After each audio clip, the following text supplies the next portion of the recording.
Hey guys, we're back with the semi-trailer today, and this video is going to be kind of a little bit different. Instead of us tearing anything apart on the trailer today, this video is dedicated specifically to trying to find some of these weird little bits that we need. Things that were on the original semi-trailer or on the semi-interior set on Stage 1 of Universal. And see if we can use the power of the internet, the same power that found this trailer, use the power of the internet to help us at least identify what some of these things are. So with that said, let's dig in.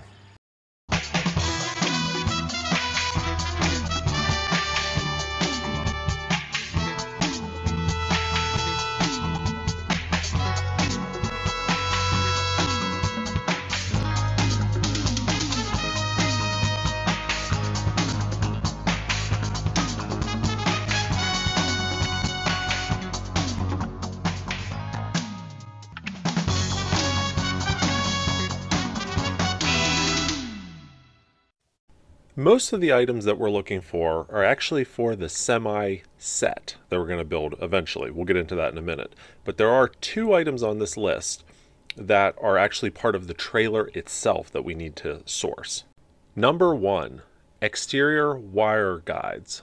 So here on the front of the Dorsey trailer, there is a guide, a wire guide trim piece that runs through here, as you can see. This is original Dorsey. This wasn't put on by the studio. But you can see we've got the Dorsey logo, which is original, and we have some of that trim, but right here they cut it whenever they put in the generator. So you can see it's missing about, I'm gonna say 5 feet worth of it, but there is a little piece of it right here. So what is this? This is plastic, and it holds the wires in, the wires that run here.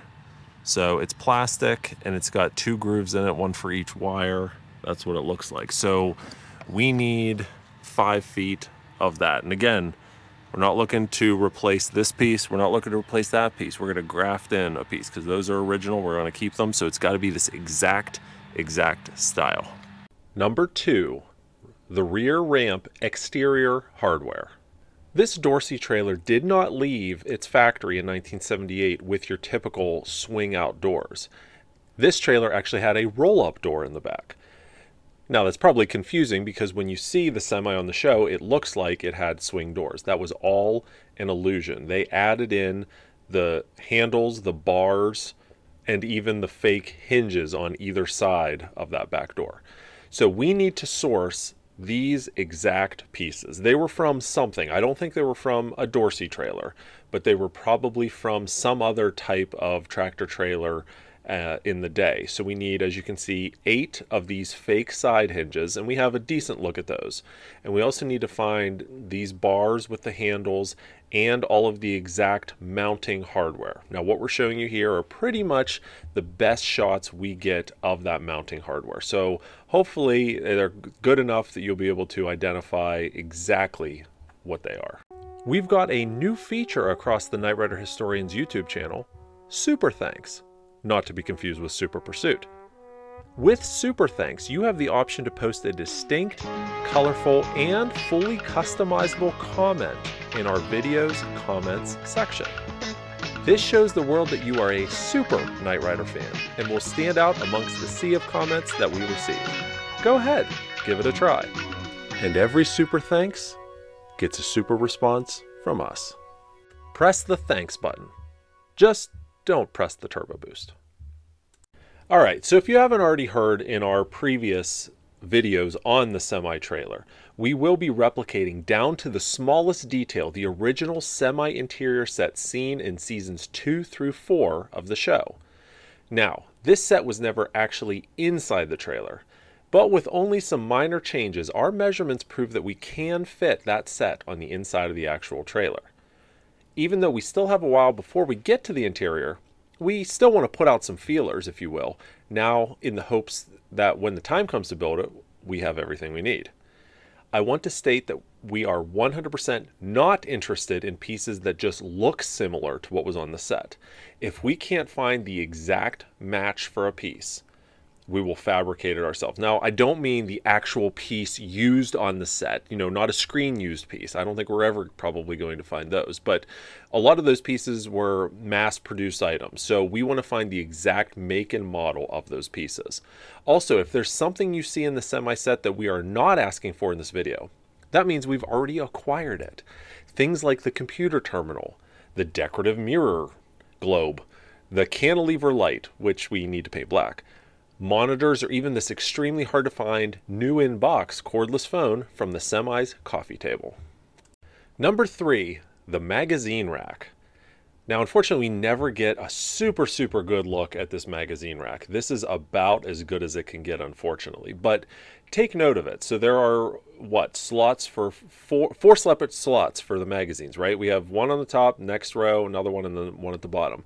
But take a look at the profile of this. You see how the top rack is flush mounted to the wall, but then the lower two ones are angled. So we need to find this exact magazine rack. Number 4, the swivel chairs. So these were prominently placed in the semi set. There were 4 of them, and this is a pretty good look at the legs and the casters and the mounting of those chairs. And then you can also see the design of the chair itself, how it kind of has that low flowing, very curvy type of look to it. We need to find 4 of these exact chairs. Now, in this case, not too concerned about the fabric on them, right? That can be reupholstered, but the design, we need to find out who made these chairs so we can acquire 4 more of them. Number 5, the computer chair.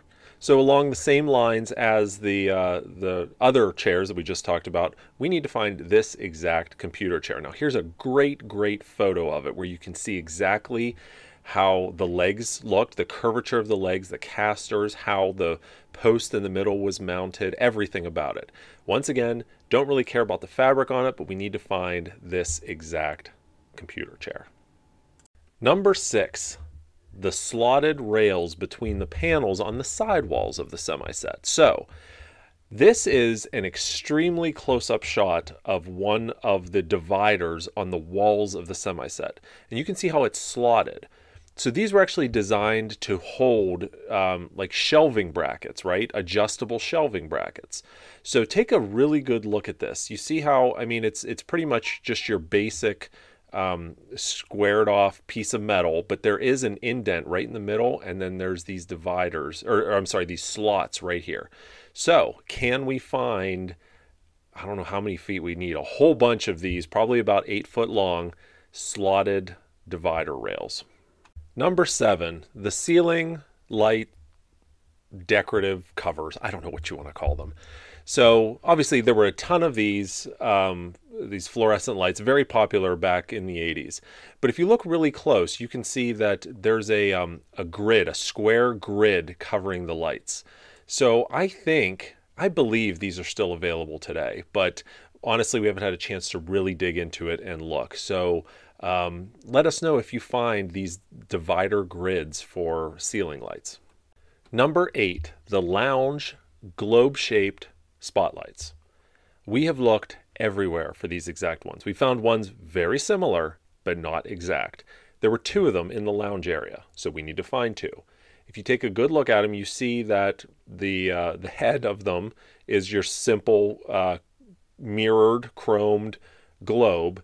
The attachment point is on the very back, and if you look at the little arm between the head of the light and the base of the light, it almost looks like it's on almost like a ball and socket type of deal. So again, another item we have looked all over the place for, no luck. So maybe some of you out there can help us. Number 9, the lounge kitchenette. So we actually did find one of these, sort of. We weren't able to acquire it. We found it online. It was made by a company called Acme. Now, I know that sounds fake, but it actually was. The one we found listed online was from years ago, and it had sold a long time ago, but we found the archived pictures of it. We actually need a 30-inch unit, 30 inches wide.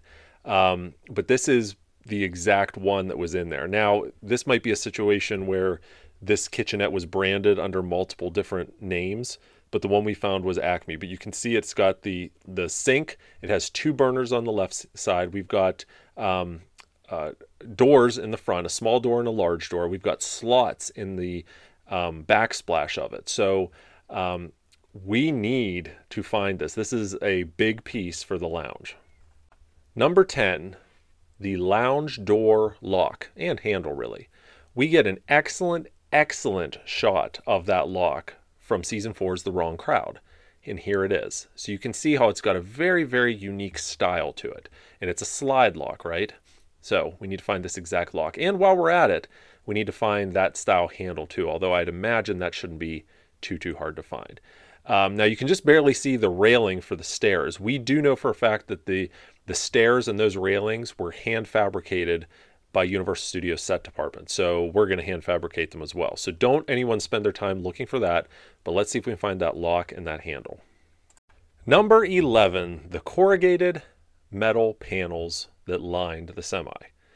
So these items, these corrugated panels were actually in the trailer as well as the set. However, unfortunately, they were all ripped out of the trailer. There's none of them left. So we need to find them. Now, the panels were about, I think, 4 feet by 8 feet, which is probably standard. And then this is kind of what the profile looked like of the indented pieces. You can see here it kind of indents at a slant, and then that's flat at the bottom, then indents back up. So let's see if we can find that. If not, we have some companies that can probably custom make these, but it'd be great if we could find them available on the shelf. Number 12, the encyclopedias. At least we think they're encyclopedias. They kind of look like encyclopedias, right? You only get glimpses of them here and there. This is probably the best shot of them. They're obviously red bound. They say something on them in gold.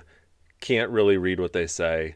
Can anyone out there figure out what encyclopedias these are? We need to find them. Number 13, the lounge telephone.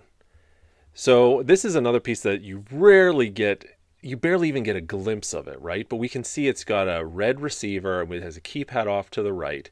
I wouldn't be surprised if this was kind of mashed together from an existing phone and existing keypad elsewhere. Don't know for sure, but we're going to put this out there anyways. See if any of you guys out there can find this handset keypad combo, knowing that it might just be custom made. Now, one other thing to note, you see how it's a red receiver, red hand receiver. We know for a fact that the telephone, the cordless telephone they use in the front part of the semi, the coffee maker, which you also see in this screenshot, those were not originally red. They were painted red. So I wouldn't be surprised if that handset on that phone was painted red as well. And that's it. So email us at nightriderhistorians@gmail.com if you have any leads on any of these items.